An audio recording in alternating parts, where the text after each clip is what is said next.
नमस्कार दोस्तों, आप सभी का फिर से स्वागत है हमारे YouTube चैनल भक्ति भूमि में। भगवान शिव को भोलेनाथ कहा जाता है क्योंकि वे अपने भक्तों के प्रति बहुत ही दयालु और सरल होते हैं। भोलेनाथ का अर्थ होता है सरल मन वाले ईश्वर। परीक्षा के समय में बहुत तकलीफें हो सकती हैं। कभी कभी परीक्षा इतनी कठिन हो जाती है कि आपका धीरज टूट सकता है और आपका विश्वास कमजोर हो सकता है। इस अवस्था में आपको लग सकता है कि कोई आपके साथ नहीं है और कोई आपको प्रेम नहीं करता। परंतु ध्यान दें, परीक्षा का समय हमेशा समाप्त होता है। भगवान बहुत दयालु होते हैं और उन्हें आपके साथ हमेशा होता है।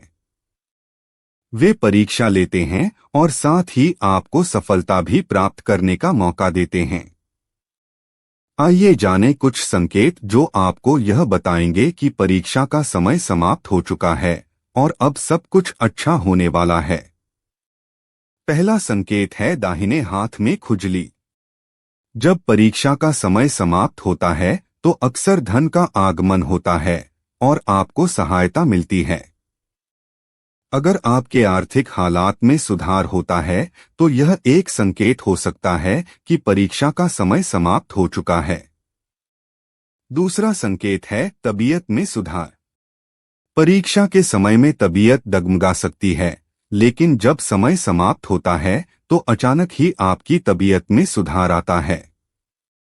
इन संकेतों को ध्यान में रखते हुए आप समझ सकते हैं कि परीक्षा का समय समाप्त हो चुका है और अब आपके लिए सब कुछ अच्छा होने वाला है। तीसरा संकेत है मान सम्मान में वृद्धि होना। जब परीक्षा समाप्त होती है तो अचानक ऐसे हालात उत्पन्न हो जाते हैं जिनसे आपके मान सम्मान में वृद्धि होती है।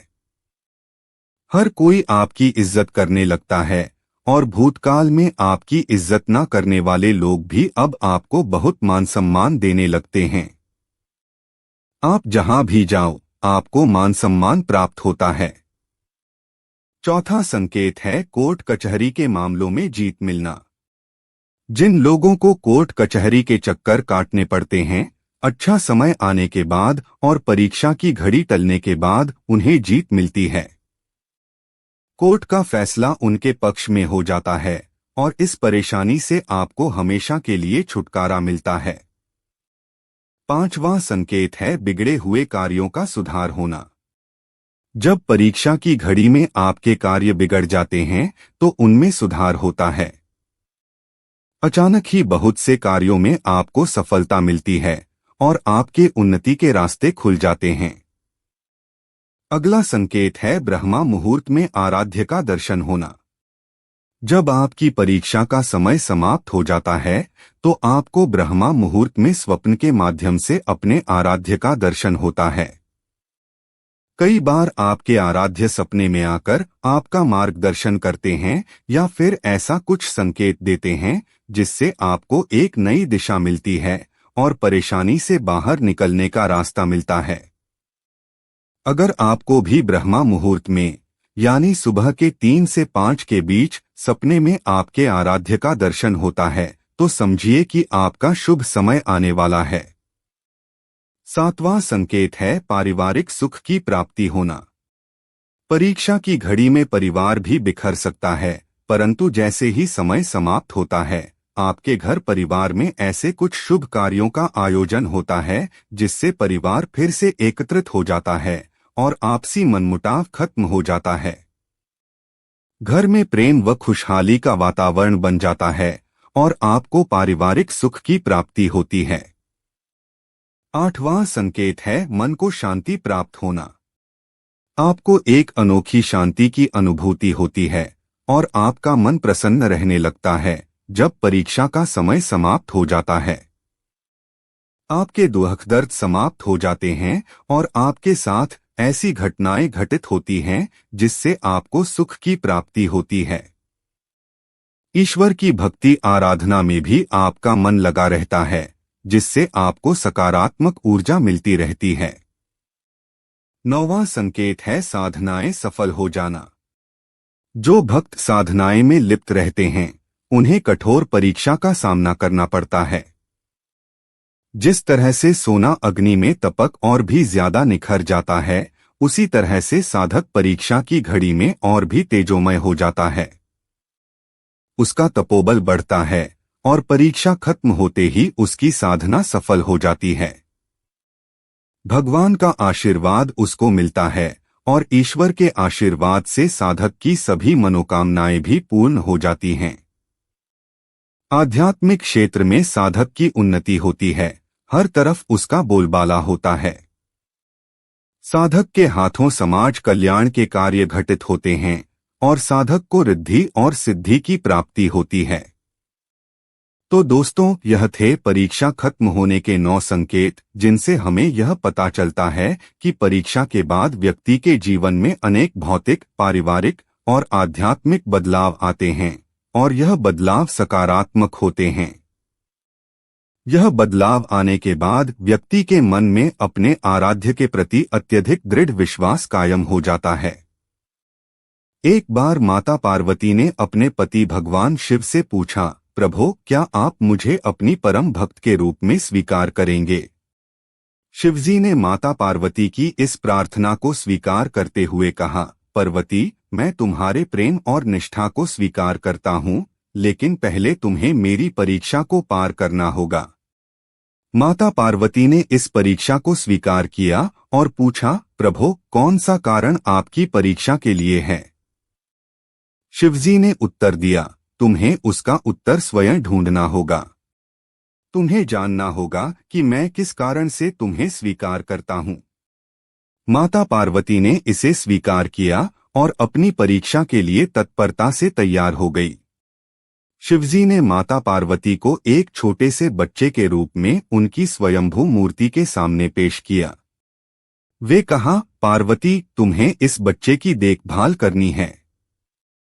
अगर तुम इसे सही ढंग से देखभाल करती हो तो मैं तुम्हें स्वीकार करूंगा। माता पार्वती ने उस बच्चे की देखभाल करते हुए उसके साथ अपनी सारी सामर्थ्य का प्रदर्शन किया। वह उसकी देखभाल के लिए हर संभव प्रयास करती रही।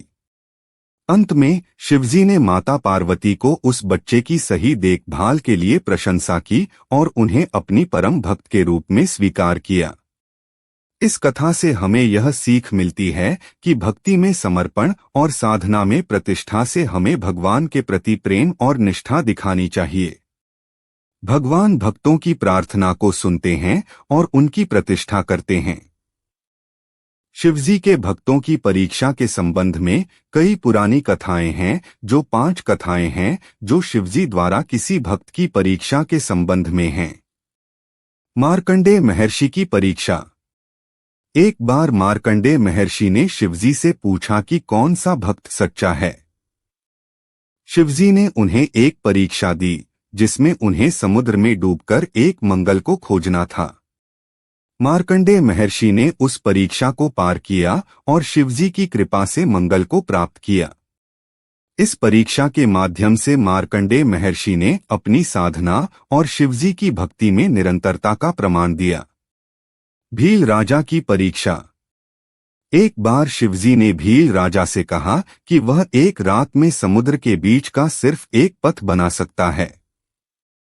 भील राजा ने उस परीक्षा को स्वीकार किया और उसने पूरी रात जागकर काम किया। अगले सुबह उसने शिवजी को एक नया पथ दिखाया। इस परीक्षा में भील राजा ने अपनी साहसिकता और शिवजी के प्रति विश्वास का प्रमाण दिया। धर्मपाल का परीक्षा। एक बार धर्मपाल नामक एक युवक शिवजी से भगवान का सच्चा नाम जानने का इच्छुक था। शिवजी ने उसे एक शिवलिंग के आगे एक पाठ पढ़ने के लिए कहा। धर्मपाल ने उसे पढ़ा और उसने शिवजी को भगवान का सच्चा नाम जाना। इस परीक्षा में धर्मपाल ने अपने श्रद्धा और शिवजी में विश्वास का प्रमाण दिया। धर्मराज की परीक्षा। एक बार शिवजी ने धर्मराज से कहा कि वह अपने प्रेम को देखने के लिए समुद्र के बीच एक दीपक जला सकता है। धर्मराज ने रात भर दीपक जलाए रखा और सुबह को उसने अपने प्रेम को देखा। इस परीक्षा में धर्मराज ने अपने प्रेम और वफादारी का प्रमाण दिया। धन्वंतरी की परीक्षा। एक बार शिवजी ने धन्वंतरी से कहा कि वह समुद्र में एक अमृत कलश ढूंढे। धन्वंतरी ने शिवजी की इस अपेक्षा को पूरा किया और अमृत कलश को प्राप्त किया। एक दिन शिवजी ने भील राजा से कहा, भील राजा, मैं एक ऐसी परीक्षा लेना चाहता हूँ जिसमें तुम्हें समुद्र के बीच सिर्फ एक रात में एक पथ बनाना होगा। क्या तुम इसे कर सकते हो? भील राजा ने शिवजी की इस परीक्षा को स्वीकार किया और वादा किया, हाँ महाराज, मैं इसे कर सकता हूँ। इसके बाद रात के समय भील राजा ने समुद्र के बीच कठिनाई से पथ बनाने का काम शुरू किया। वह पूरी रात जागकर मेहनत की और समुद्र के बीच का पथ बना डाला। सुबह होते ही शिवजी ने भील राजा के प्रयास को देखा और उनकी सफलता की सराहना की। वे अद्भुत प्रेरणा के साथ भरे हुए थे। इस परीक्षा के माध्यम से भील राजा ने अपनी साहसिकता, धैर्य और शिवजी में विश्वास का प्रमाण दिया। शिवजी ने उनके प्रयास की सराहना की और उन्हें अपने विशेष आशीर्वाद से सम्मानित किया। भील राजा की भक्ति और प्रेम के प्रति शिवजी का अद्भुत आदर और प्रेम उनकी परीक्षा के माध्यम से प्रकट हुआ। भील राजा की इस परीक्षा ने उसकी भक्ति को और भी मजबूत बना दिया। शिवजी ने भील राजा की परीक्षा को पार करते हुए उन्हें अपना विशेष आशीर्वाद दिया। भील राजा ने शिवजी के इस आदर्श को अपनाया और अपने जीवन में भगवान के प्रति अधिक निष्ठा और समर्पण दिखाया। इस कथा से हमें यह सीख मिलती है कि भक्ति और विश्वास में समर्पण करने से हम सभी परीक्षाओं को पार कर सकते हैं और अपने जीवन में सच्ची सफलता प्राप्त कर सकते हैं। शिवजी की भक्ति में समर्पित भील राजा ने अपने कौशल, धैर्य और संकल्प से इस परीक्षा को पार किया और उन्हें भगवान का आशीर्वाद प्राप्त हुआ। इस प्रेरणादायक कथा से हमें यह संदेश मिलता है कि हमें हमेशा ईश्वर में विश्वास रखना चाहिए और उनकी भक्ति में समर्पित रहना चाहिए। एक बार मार्कंडेय महर्षि ने भगवान शिव से पूछा, प्रभु, कौन सा तपस्या परम सच्चा है और कौन सा भक्त सर्वोत्तम है? शिवजी ने मार्कंडेय महर्षि की इस प्रश्न की परीक्षा करने का निर्णय किया। उन्होंने कहा, यदि तुम प्रमाणित कर सकते हो कि तुम मुझे समुद्र के नीचे डूबकर एक मंगल को प्राप्त कर सकते हो, तो मैं मानूंगा कि तुम मेरे सर्वोत्तम भक्त हो। मार्कंडेय महर्षि ने इस परीक्षा को स्वीकार किया और समुद्र के नीचे जाकर मंगल को ढूंढने का काम शुरू किया। वे बहुत ही दृढ़ संकल्प से अपनी साधना में लगे रहे। समय बीत रहा था, लेकिन मार्कंडेय महर्षि ने अभी तक मंगल को नहीं प्राप्त किया था। उन्होंने शिवजी की कृपा की प्रार्थना की और अधिक प्रयास किया। अंततः उनकी साधना और शिवजी की कृपा से मार्कंडेय महर्षि ने मंगल को प्राप्त कर लिया। शिवजी ने उनके प्रयास को सार्थक माना और उन्हें अपने सर्वोत्तम भक्त के रूप में स्वीकार किया। इस कथा से हमें यह सीखने को मिलता है कि भगवान के भक्त को उनके प्रेम और निष्ठा में विश्वास रखना चाहिए और वह हमेशा प्रार्थना और प्रयास में लगे रहें। भगवान हमेशा उनके भक्तों के साथ होते हैं और उन्हें सहारा देते हैं। यह कुछ कारण हैं जिनके कारण शिवजी को भोलेनाथ कहा जाता है। सरलता। भगवान शिव को एक सरल और निर्मल मन के धारण करने वाले देवता के रूप में वर्णित किया जाता है। उनका मन निर्मल और निर्भर होता है, जिससे वे अपने भक्तों के प्रति विशेष संवेदनशील और सहानुभूति प्रदर्शित करते हैं। दयालुता। शिवजी अपने भक्तों के प्रति अत्यंत दयालु और करुणापूर्ण हैं। वे अपने भक्तों की प्रार्थनाएं सुनते हैं और उनकी सहायता करते हैं। निराला व्यवहार। शिवजी का व्यवहार अक्सर साधारण और अनोखा होता है। उनकी क्रियाएं अज्ञात और अद्भुत होती हैं, जो उन्हें भोलेनाथ का उपनाम प्राप्त कराती है। संस्कारवान। शिवजी को संस्कारवान और नैतिकता के प्रतीक के रूप में जाना जाता है। वे सदैव धार्मिक और न्यायप्रिय होते हैं। आसानी से प्रसन्न होना। शिवजी को अपने भक्तों के प्रति अत्यंत प्रसन्नता के साथ जाना जाता है। वे छोटी छोटी प्रार्थनाओं और अर्चनाओं को भी प्रसन्न कर देते हैं।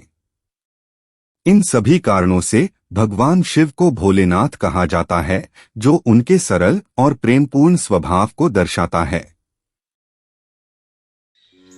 उम्मीद करते हैं कि आपको इस वीडियो से कुछ नया जरूर सीखने को मिला होगा। आपको वीडियो कैसी लगी हमें कमेंट बॉक्स में जरूर बताएं। अगर वीडियो के दौरान मुझसे कोई गलती हो गई हो तो मैं माफी चाहता हूँ। दोस्तों, मिलते हैं एक नई वीडियो में नई जानकारी के साथ। धन्यवाद।